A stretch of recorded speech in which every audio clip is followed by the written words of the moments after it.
manan. So sa kaawit. Mayong adlaw kanyong tanan nga mga suking tigpaminaw nining handumanan sa Osaka. Ingon man sa mga artista nga maghatag og kinabuhi ning akong kagi. Ako si Jay.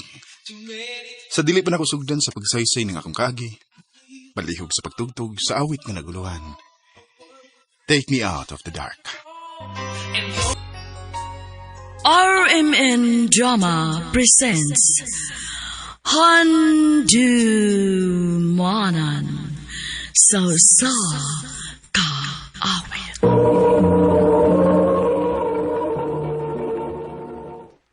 Ano ba daw sayang kaagi karon? May kaning sa kalalaki nga taga Danau City, Cebu. Nga tumatatampo nagtasingan nga Jay.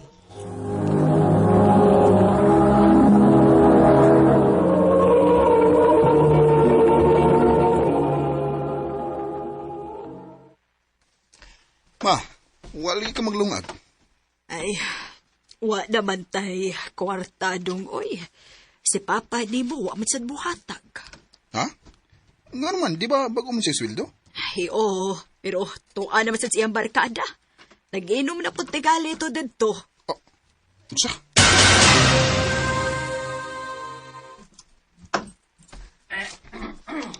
Pa! Oh, may giniaga, Jay. Lagi rekwarta na, be. Kuha rekwarta na muna. Nga mis ino man eh.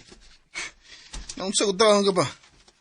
Wala gid ka muhatag og para pagkaon sa bahay. Nya, mangayo pagid ka? Isa mga parang magbuot-buot rin ako, ha? Uy, anak na tika, kubot eh. Ikaw, mahaan mga taka. Pero irresponsable kang dako. Abo ang manigap. Oh. Gunagay reklamos kung pagkaamahan. Hala, lagas!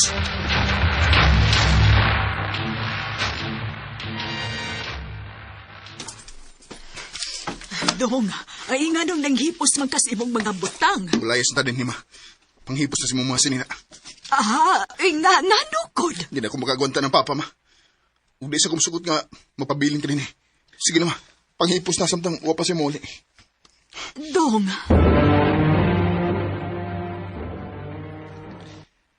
Anilang na tamo istar, ma.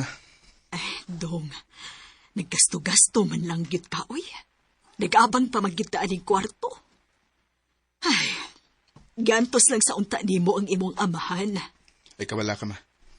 Ako rin bahala sa tanang gustuhan. Ako bahala nimo. Mangita ko trabaho. Dong.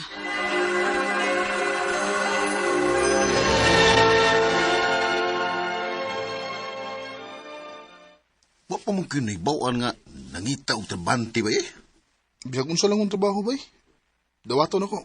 Basta makakurata lang ko. Bisag pareho sa kong trabaho? Dawat ka? Basuriro? Oo. Moro, manay pangita po na ako. Nga, matuyog tas palibot para manguliktag basura. Sa kahit na nanda kontrak. Saman, okay ka na? Sige, bay. Sugod ko.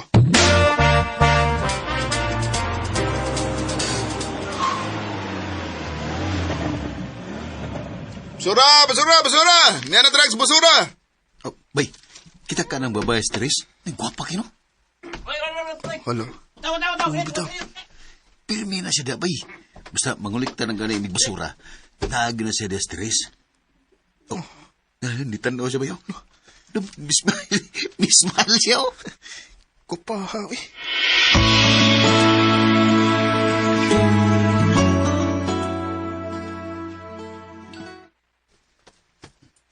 Di mo ko makalimot sa naong sa babae kanina sa Teres. Labi na nga ni Smiles. Ang sakay pa nga na ito niya, no?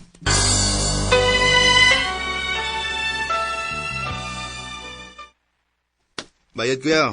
Salamat dong. Papalit akong sigarilyo, kuya. Ikaw? Ha? Kaila ta?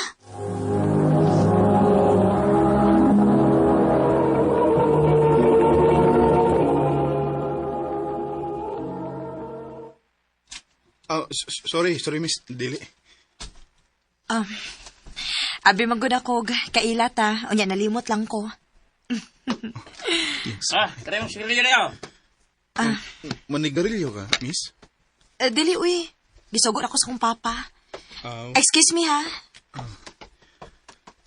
Kupahag niya. Aray di siya magpalitan.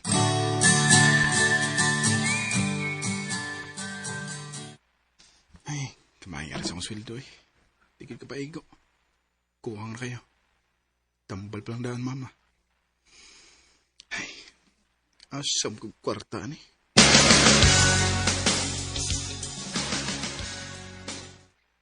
Saman, andam kang mabaligya sa mong kidney? Ano parang ba eh? Sige binuang daot. Seryoso bitaw ko. Tayo nang itaog kidney donor. Andam nga babayad og dako. Kung makapasar ang mong kidney, palito nila.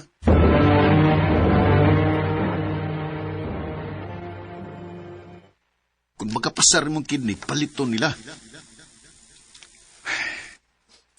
Wala na gid ko lang choice. Kinahanglan akong buhaton para mabuhi mi ni mama.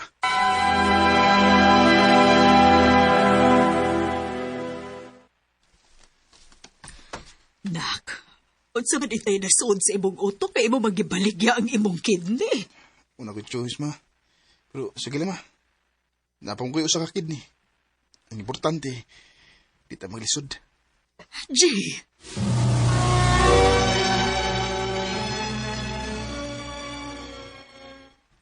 Atang-atangan ko tong babae sa tindahan, eh. Gusto kong makikila-ila niya.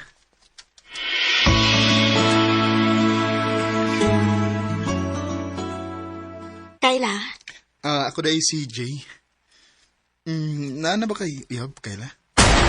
O, diritso man. Oh, maunahan pa lang unya ko sa lain. Kay sa tinuo lang, na-inlove na ko ni mo pag una pa lang akong pagkakita ni mo. Kung sugton ti ka, musugot ka nga ito na kupayo sa inyo. Gusto na kayo kumulaya sa amo. Di ka pwede ako sa batasan sa kong amahan ko. Pisyoso kaayo. Unsa man, musugot ka?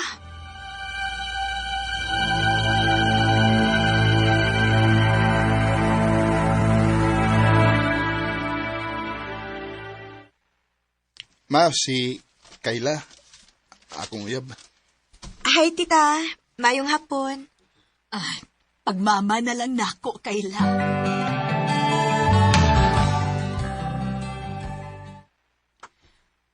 Jay, mabdus ko. Tinood? Pablos ka? Oo. Nga nag-uol mo ka? Ngano ikaw? Nalipay di ka? Uy! Maamahan na guro niya ako. Ang pingan na ng atong maabot nga nakday.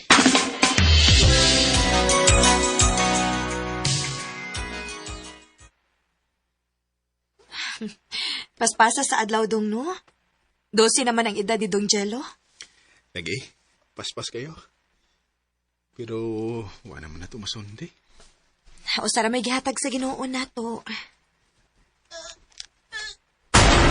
Oh, Ginoo ko. Ngano nagsuka man ron si Jello?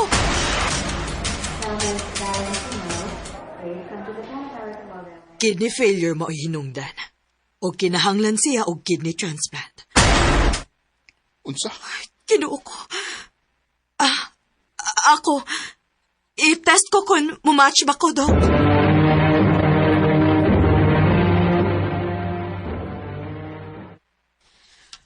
Unfortunately, dili ka pwedeng mo donate sa imong kidney. Dili match sa imong anak. Ikaw, sir. Basig mo match ka. Dok, di na ko pwede, Dok. Usan nilay akong kidney. Unsa? Day, pasabdo na unya, tika. Pero sa pagkakaroon, mangita ko paagi nga makakitag donor ni Dong Jello.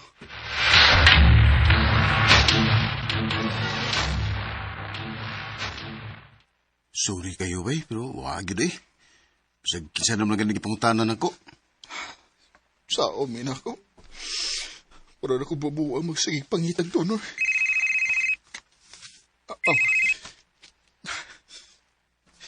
Hello, Kayla. Jay, wala si Dong Jello. Unsa? Dilo! Dong! Just what is it in me now? Nakapahimos man tuod ko sa kwarta tungod sa pagbaligyan ako sa kong kidney. Pero wala ko matabagi nga akong anak sa panahon nga nagkinahanglan siya. Hangtod karon, gibaso na ko nga akong kaugalingon. Nga wa ko maluwas ang akong anak. Dini na lang kutob, ug daghang salamat sa pagtagaling akong tampo. More power, RMN.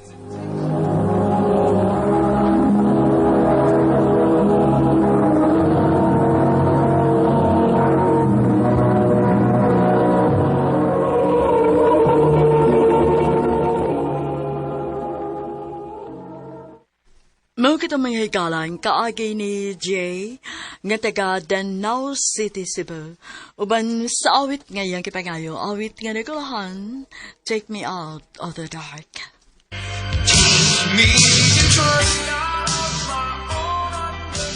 Ang mong kaagi gibuhatan nito sa radyo ni Carol Marie Hikain, ugubos sa direksyon ni Priscilla Reganas.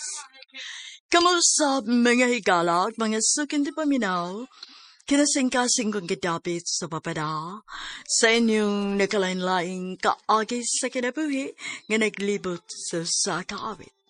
I-address lang na ining tulumanon, handumanan sa kaawit, care of RMN Production Center Studio, 3rd floor, Jose R. Martinez Building, Osmania Boulevard, Cebu City. O baga ipada sa Handumanan Official Facebook page. Hangtod sa sunod na kayon, daghang salamat sa inyong pagpamila. Maayong adlaw kanyong tanan nga nagpaminaw karon nining tulumanon, kini ang akong suliran. Ilabi na kaninyo Dr. Rene Obra ug Attorney Ellen Bathan. Ingon man sa mga artista nga maghatag og kinabuhi nining akong suwat suliran. Tawgalan ko ninyo sa pangan nga Tata. Hingkod ang pangidaron. Suki kay ko ninyong tigpaminawan diri sa Jinsan. Punto legal kining akong suliran. Kabahin kini sa nitabo sa among pamilya. Namatay na manggod ang akong amahan. Ug ang akong mama, miyembro aning kapunungan diri sa among dapit, nga Tambayayong. Aron ninyong hisabtan, ingon ini ang mga panghitabo.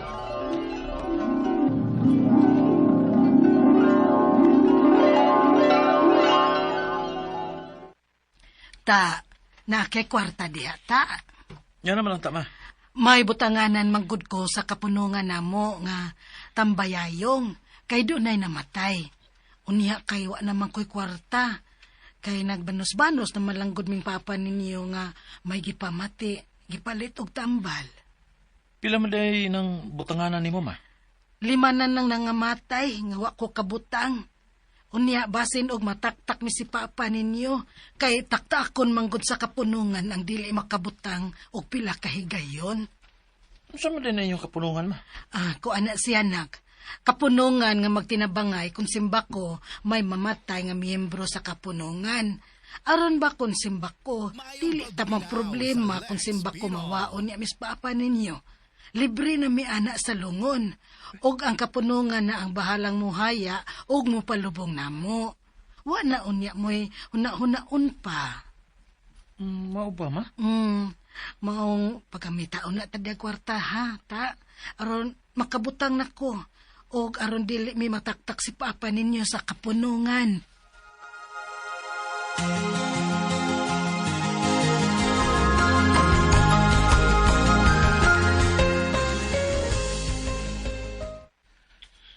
Usay mga yung masabita na mama na ko anak ta. Kana punong di na niya maapasok butang. Kung daghan ng mga matay sa kapunungan nila ba, unya kinahanglan gid kuno nila nga butangan. Pero, kining, saan na, legit gina? Kinsagod ang nagdaan ng maong kapunungan nila? Ang mga kailar ko na nilang mamagpapagod. Kadi ato pa manggod na silang nagbutang anak ko. Murag mga high school pa man tingalita nga magisgot-hisgot na sila ng mamagpapa. Nga usahay, kung mangayo ko para eskwelahan, ipauwahi una ni mama, kay butanganan pa siya sa kapunungan, kay doon ako no'y namatay.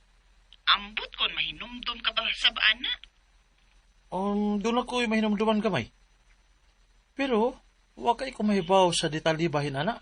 Ay, mayo na nga kapunungan nga sudlan nilang mama, uy. Kay magtinabangay man na sila. Oral ko na siya og limos pod sa miyembro nga namatay. Pero, di lang ka pwedeng mo pas. Kinanglang bubutang yun ka matag may mamatay. Mao ba? Kumusta naman dito si Papa? Ay, maginay usas akong tuyo ni mo, ya. Kay, dili naman kaayong maatiman sila si Papa o Mama. Kay, may pirmaminti na akong trabaho. O kuan sab, doon na siya gipangmati si Papa. Ining, ya, pwede ba nga anaulan na nimo sila si Papa o Mama? Diya sa Davao? Total, wa magkailingaw diya sa inyo, ha? Kay ito ama sa gawas pagtrabaho ang imong bana. O ikaw wa magtrabaho. O mas maayo nga ikaw ang watiman nila kay babae man ka. Pwede ba, ya?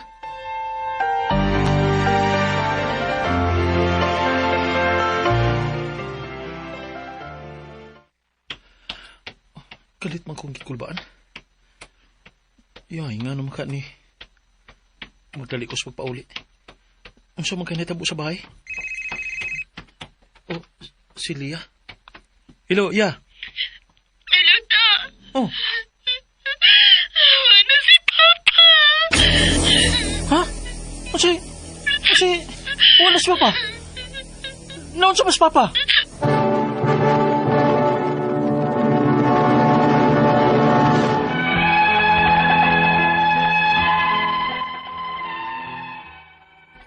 Pagkasakit sa among amahan, dito na ko siya ibilin sa kong igsuon sa Davao, nga way trabaho, aron nga mas maatiman si Papa. Kay ako naman gud ang niadiri sa Jinsan. Og nabisi pud ko sa kong trabaho, og may mga anak sab ko nga akong giatiman, nga nag-eskwela pa. Apan wa gid magkalahutay si Papa. Namatay gid siya dito sa Davao. Dako may og bayranan sa pagtransport ni Papa gikan sa Davao padong diri sa Jinsan. Aron diri na mo ihaya. 28,000 ang bayro nun. Maong nahinumdum ko nga muduol sa ilang kapunungan nga tambayayong. Ug unya, Tuwa sa Davao namatay si Sir? yes ma'am, Uy, kay ang ako manggong igsoong babae ang nagatiman niya. hala. Naarabas among rule sa kapunungan, Sir. Nga kung sa laing lugar mamatay ang miyembro, dili makakuhas benepisyo. Ha? Uy, kalain ko lang na inyong rules, God. May magituyo na sa akong papa ang pagpakamatay dito sa Davao. Ganun di ba ninyo hatagan sa benepisyo nga membro man ang ako mga ginikanan ninyo? Sige lang, Sir. Kay sabutan na mo usab sa mga opisyale sa kapunungan, Sir. Tarungan ang ninyo inyong balaod sa inyong kapunungan, eh. Di ba na maayo? Ilan na gud kay nabutang sa mga ginikanan ninyo? Unya, ino na naon lang ninyo? Sa pagbutangay ninyo, daghan pa kay pasalig nga kamo na ang bahala nga mupahaya o mupalubong sa inyong membro. Unya, libre pang lungon. Nya di ay, kanang lungon, di ba na maklaim ni Papa kay gisu namang daan si Papa sa lungon dito sa Davao? O sa dalon din sa Jinsan? Nya, sama ni ma'am, pwede ba nga i-convert na mo into cash na lang? Kung makaklaim gid si Papa sa iyang benepisyo ninyo? Kay, di naman na magamit ni Papa. Uy, di ra ba na makonvert to cash ang lungon, Sir? Unsa?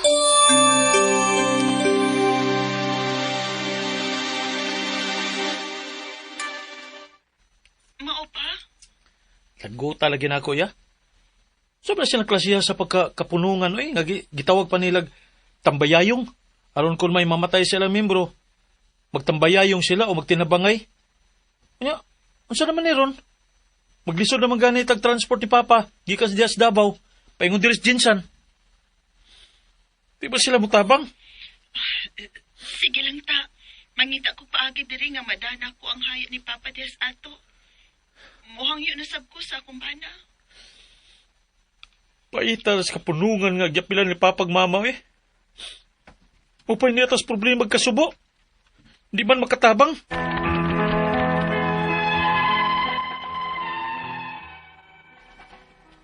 Naglagot og nasubo ko para sa ako mga ginikanan. Nga sukad pa kaniadto, sige na sila butang aning maong kapunungan, matag may mamatay. Aron kung simba ko kung sila na say mahitabuan, dili na maproblema ang mga tagtungod sa pagpalubong. Ang ako mga pangutana mao kini mosunod. Unang pangutana. Miyembro ang akong papa ug mama niining kapunungan diri sa mong lugar nga gitawag og Tambayayong. Diin, kung kinsay mamatay nga miyembro, ilang tabangan. Nga ang kapunungan mao nay bahala sa tanan gikan sa paghaya hangtod na sa paglubong. Apan si papa, wa mamatay diri sa amo sa Jinsan. Dito sa kong igsuon sa Davao. Di man nila tabangan kay sa laing lugar kuno namatay. Husto ba gud ning ilang gibuhat? Ikaduhang pangutana. Na kuno sa ilang balaod nga dili kuno sila motabang kung gawa sa ilang area mamatay ang miyembro. Nga wa man na namo tuyuan nga adto mamatay si papa sa laing lugar. Pwede na ba na nga ipausab ang ilang roles o balaod sa ilang kapunungan? Ikatulong pangutana. Ang ako mga ginikanan, dugay na kaing membro nining maong kapunungan. Ulitaw pa ko. Unsa may among buhaton aron makuha ni papa ang iyang benepisyo sa grupo? Kung kinahanglan namo siya nga pasakaan og kaso, unsa man kasuhapod? Kay wagid sila makatabang sa pagkamatay ni papa. Pwede ba namo nga kuhaon ang tanang nabutang nilang mama o papa? Ikaw pat og katapusan. Ang akong papa gisud na og lungondaan sa Davao. Gihangi usab nako sila kung pwede ba nga i-convert into cash ang lungon ni papa. Aron nga magamit namo ang cash sa pagtransport ni papa from Davao to Jinsan. Kay gipangayuan lagi mi og 28,000 sa pagtransport. Dili sab kuno pwede. Unsa may mahimo sa atong gobyerno niining mga gipantukod nga mga kapunungan nga dili makatarunganon ang ilang mga roles nga gihimo. Asa man mi moduol bahin ini. Palihog, tabangi og tambagi ko. Kini ang akong suliran, Tata. Mayong adlaw mga suking tigpaminaw kini si Attorney Elaine Bathanog. Ako karong adlaw ang mohatag ninyo og tambag tubag solusyon. Kalinawan sa inyong mga pangutana, mga problemang may punto legal, personal, mga problema nato sa ato ang mga kapikas, kabana itong mga kahimtang sitwasyon, mga emotional nga mga pangutanag, mga problema. Oy, di ta maguol-guol na aman sa Attorney Elaine. Ipada ang inyong suwat sa suliran_612@yahoo.com or sa ato ang Facebook account nga kini ang Akong Suliran official writers page. Pwede sad atong ipadala sa 3rd floor Jose R. Martinez Building, Osmeña Boulevard, Cebu City. Punto legal ang ato ang suliran mo ning mga nahitabo sa iyahang pamilya pagkamatay sa iyahang amahan unya membros kapunungan ng iyahang mama, unya kaning mga kapunungan kana magtinabangay man taning mga kapunungan. So anyway, ang iyahang drama ato mangyud ning nakita nga medyo naagyoy nahitabo no kaning mga amot-amot maguni sa mga kapunungan. Ako naa man pud mi ani kay kinumdumos ako mamigdadi pod no nga nagpamimbro ako ra pud ding gipadayon pero buyag wala man mi problema. Karon mo na ni ilahang problema. Unang pangutana, membro ang akong papa ug mama aning kapunungan diri sa among lugar nga gitawag og Tambayayong. Diin kung kinsay mamatay nga membro ilang tabangan. Yes, mo gyud ang kapunungan. Pareha ra gyud pod. Sa amo ang giapilan des kanduman nga ang kapunungan na ang bahala sa tanan gikan sa paghaya hangtod sa pagpalubong. Apan si papa wala mamatay diri sa dito sa Ilas Jansan, dito sa iyang igsuon sa Davao. Di man nila tabangan kay sa laing lugar kuno namatay. Husto ba ning iyang gibuhat? I think think it's not fair. Kay, ngano man, nag-amot man mo para ana, and I think dili siya makiangayon nga kay abi wa didto namatay, wa didto baron gihaya, dili mo muhatag. What will be fair to me is that kung pilay na gasto, no, dili man gud pugkuin ana ka sure kay lahi ning inyong kapunungan kay sa katong amo ang kapunungan dinhi naamoy certain amount nga madawat. Dili nga ang kaning pagpalubong ang kapunungan mo gasto, pero di man po na illegal kay kumunay kasabutan sa kapunungan, of course pwede ra gyud pud na masunod. Now ugwa diha namatay unya membro man, I think it's not fair, dili makiangayon, dili pud husto nga di pud wa pud mo ihatag. Dapat kung pila ang nagasto didto ug naamang gani cap or naay ceiling nga pilay budget mo po ihatag ninyo ang cash nga equivalent kay tabla ra man pud nagdaa pud dinha mo man puy magasto pud sa kapunungan. So kanang diha dapita mo nay makiangayon para nako ha, because dili man siya fair kay abi wa namatay sa makapili bago day tag-asa ta mamatay guys. Kinsa bagoy, di ba wa ta kabaw kanus at maabtan mo man gyud na ang nature sa kamatayon. You do not know the time, the day, di ba? Death comes like a thief in the night mo na ilang giingon. Okay? Ikaduhang pangutana na ako no sa ilahang balaod nga dili kuno sila mutabang kung gawas sa ilang area mamatay ang membro nga wala man na namo tuyo ang adto namatay si Papa sa laing lugar. Pwede ba na ipausab ang rules or balaod sa ilahang kapunungan? And I think yes. Why? Because unfair man. Like I said, di gyud mo mutabang kay mas gasto man, but I think it should be amended nga ang equivalent amount or na ay ceiling, no, nga kung pila ihatag, it will be the cash equivalent nga mao ihatag or iapod sa pamilya. Kay otherwise kwaon na lang nako ngano for what pa man nga nag-apil kog kapunungan kung wa pug ko'y makuha or maani-ani nga ang purpose ana mura man kang gatigom para sa paghanay sa imuhang kamatayon pohon. Diba? Ikatulong pangutana ang akong, so of course pwede na ang kanang mga bylaws no sa usa ka organisasyon, dili lang ang kapunungan, pwede gid na maamindar ang balaod gani nato, pwede man gani mausab kana pa bang internal sa mga pribadong tao, ha? Ikatulong pangutana ang akong mga ginikanan dugay na kaing membro aning among kapunungan, ulitaw pa kuno si tata no unsa may among buhaton para makuha kuno nila ang benepisyo sa grupo kung kinahanglan nila silang pakasakaan og kaso unsa man kahang kasuha, no? Kay wa gyud sila mutabang pagkamatay taon sa ilahang papa. Pwede ba nilang kuhaon na lang ang ilahang napundar? Actually, kung ako kuhaon ako, kay way gamit, wa man ninyo tabangi, nya mo man ay purpose sa kapunungan. I think the proper way or the proper case nga inyong i-file og di gyud sila mada sa tanto og saktong pagpakigstorya or magpadaman lang sa tag-demand letter ba, I think mas maayo nga mukihatag specific performance, collection of sum of money, damages sa ilahang gibuhat kay nakagasto na hinuon mo. Imbes nga kanang nagtigo mo, no, para sa pagpahimutang sa inyong kamatayon puhon, unya wa di ay, no? So na-defeat ang purpose. Unya, di man pud na pwede nga sila ray mo benepisyo at your expense because that is unjust enrichment which is prohibited by law. Ikaupat o katapusang pangutana. Ang akong papa gisulod na og lungundaan sa Davao. Gihangyo sad nako sila nga kung pwede bang i-convert to cash na lang ang lungon ni papa aron magamit na mo ang cash pag-transport ni papa from Davao to Jensan. Kay gipangayuan mi og 28,000 pag-transport. Mahal gyud lagi no? Dili sad kuno pwede unsa may mahimo sa atong gobyerno aning mga gipangtukod nga mga kapunungan nga dili makatarunganon ang mga rules or balaod. Asa man may muduol bahin ani. Okay, kani mga kapunungan, these are just mga private no nga organization nga unta gina-regulate sad sa balaod,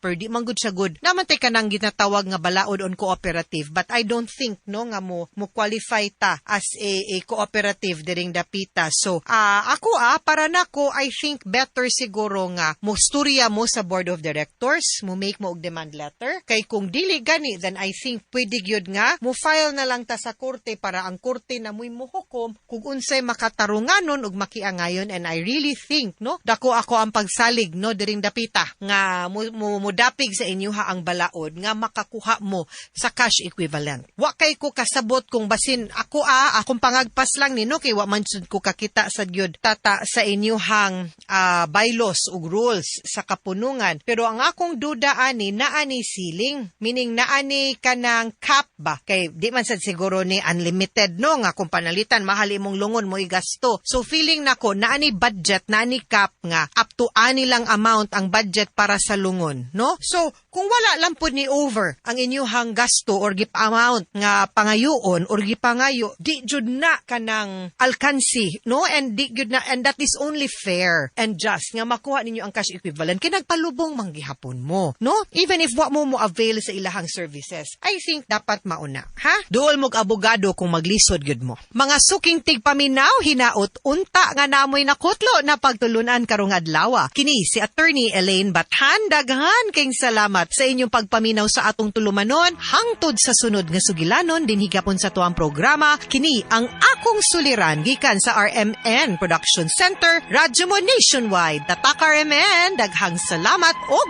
maayong adlaw.